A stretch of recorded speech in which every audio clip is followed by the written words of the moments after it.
조선시대에 있어 출산은 매우 중요한 일이었다고 합니다. 아이를 낳아서 대를 잇는 것이 가문의 생명을 이어나가는 것이라고 생각했기 때문에 자식을 낳는 일은 선택이 아니라 필수였던 거죠. 때문에 아이를 갖지 못하는 것은 큰 불효 중에 하나였다고 합니다. 그렇다면 조선 사람들은 어떻게 아이를 가지려고 노력했을까요? 준비된 몸. 당시 사람들은 아이를 낳는 일에 있어서 가장 중요한 건 여성의 몸이라고 생각했던 것 같습니다. 때문에 이런 기준을 두었다고 하는데요. 이렇게 신부를 골랐음에도 불구하고 아이를 가지지 못하는 경우는 남자가 부족하다라고 여겨서 각종 보신 음식을 먹었다고 하는데 수컷 나비, 참새고기, 수탉, 뱀장어, 수캐와 수사슴의 생식...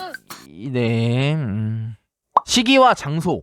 합방하는 날과 장소 또한 중요했는데 하늘이 개고 밝으며 바람이 온화한 날, 쉽게 말하면 날씨가 좋은 날을 권하고 다음 같은 날과 장소는 추천하지 않았다고 합니다. 보름, 초하루, 금음, 태풍, 비오는 날, 안개 낀 날, 너무 춥고 더운 날, 천둥과 벼락이 치는 날, 일식, 월식, 무지개 뜨는 날, 대낮, 지진이 있는 날, 해, 달, 별, 불빛 아래, 사당, 절간, 우물, 부엌, 뒷간, 무덤이나 관이 있는 곳. 어떻게 해야 될까요? 언제 하냐 이런 날과 장소에서 아이를 가지면 병이 많고 불효하며 모진 아이가 태어난다고 생각했다고 합니다. 우리가 모진 사람이었네. 태교. 요즘도 아이를 가지면 태교를 하잖아요. 조선시대에도 태교를 중시해서 태교신기라는 지침서에는 태교에 관한 7가지 법도가 있었다고 합니다. 첫 번째는요, 임신 중에 해서는 안 되는 금기사항이 있습니다. 아기를 낳을 달에는 머리를 감지 않고요, 높은 마루나 바위 위에 올라가지 않고 술 마시지 말고 무거운 짐을 들거나 위험한 시냇물을 건너지 않기, 밥을 먹을 때 평소랑 다르게 좀 색다른 맛을 먹지 않기, 요런 것입니다. 두 번째 법도는요, 정서적 안정을 위해서 말을 많이 하거나 막 놀라거나 울어서는 안 된다. 감정에 휘말려서 이걸 드러내지 말라는 거겠죠? 세 번째는요, 태아가 죽을 수도 있는 살기가 있는 이런 것들을 피하는 건데요. 어렵네요. 그럼 어디 있어야 돼? 네 번째는 좋은 것만 바라봐입니다. 임산부는 조용히 앉아서 아름다운 말이나 시를 읽거나 품위 있는 음악을 들어야 한다고 합니다. 요즘에 클래식 듣는 거랑 비슷한 거죠.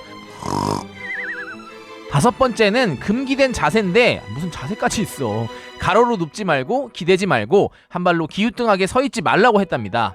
여섯 번째는 주변에 두어야 할 것인데 아이의 기품에 영향을 많이 준다고 합니다. 그래서 무소뿔과 상아, 봉황, 구슬과 옥, 종과 북, 좋은 향 이런 걸 두면 아이에게 좋은 영향을 준다고 생각했다고 합니다. 네, 마지막 규칙은 임신 중에 남편과 잠자리 금지입니다. 출산. 예나 지금이나 성별이나 태어나는 시간이 궁금한 건 마찬가지인데 조선시대에는 점쟁이를 불러다가 이를 물어봤다고 합니다. 이문건이라는 사람이 쓴 묵제일기를 보면 이 사람도 점쟁이를 불러다 물어봤는데 못 맞췄다고 합니다. 아이를 낳으면요, 금줄을 치는데 외부인 금지라고 이해하면 될 것 같아요. 면역력이 약해진 산모나 어린 영아에게 외부 세균이 침투할 수 있기 때문이죠. 아기가 태어나면 감초물과 주삿가루 탄꿀을 삼켜 해독하게 하고 태어난 아기는 복숭아 나무 달인물로 씻겼는데 잡기를 퇴치하고 더 많은 아이를 얻기 위한 의미였다고 합니다. 아기를 낳으면 태반이라는 게 나오는데 이 태반은 엄마와 아기를 이어주고 영양소를 공급하는 이런 건데요. 이 태반을 잘 처리해야 다음 아이의 임신에도 좋은 영향을 준다고 믿어서 깨끗이 씻어서 항아리에 넣어서 매장했다고 합니다. 조선시대에는 아기가 태어나면 정식 이름을 사용하기보다는 성년이 될 때까지는 아명이라고 하여 막 부르는 이름을 지어서 사용했습니다. 개똥이 이런 거 있잖아요. 이렇게 천한 이름을 써서 잡기가 쟤 개똥이야? 이렇게 외면하게 하거나 부모님의 희망을 반영한 이름, 돈을 많이 벌어라, 금동이 이런 식의 이름을 지었는데 이름이야 무엇이 되었든 간에 유년 시절을 건강하게 보내고 잘 되길 바라는 의미에서 지어 사용한 것이라고 합니다. 돌잔치.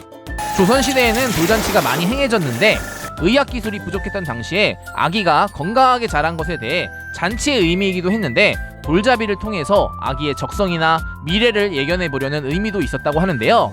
이런 의미들이죠. 육아휴직.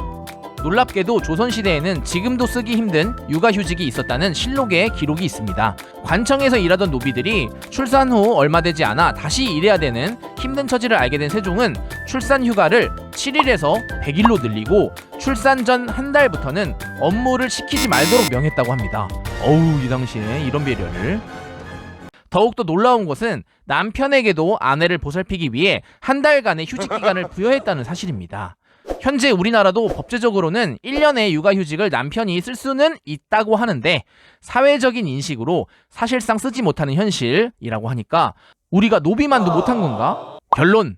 우리가 지금까지 살펴본 이야기들은 사실 서민들의 기록보다는 양반들의 기록이 대부분이기 때문에 실제 당시 서민들의 출산 과정과는 조금 다를 수 있습니다. 하지만 우리 선조들이 임신부터 출산까지의 과정에서 아이들을 사랑하고 소중하게 생각하는 마음을 보면 자식 사랑은 예나 지금이나 변함없는 것 같습니다.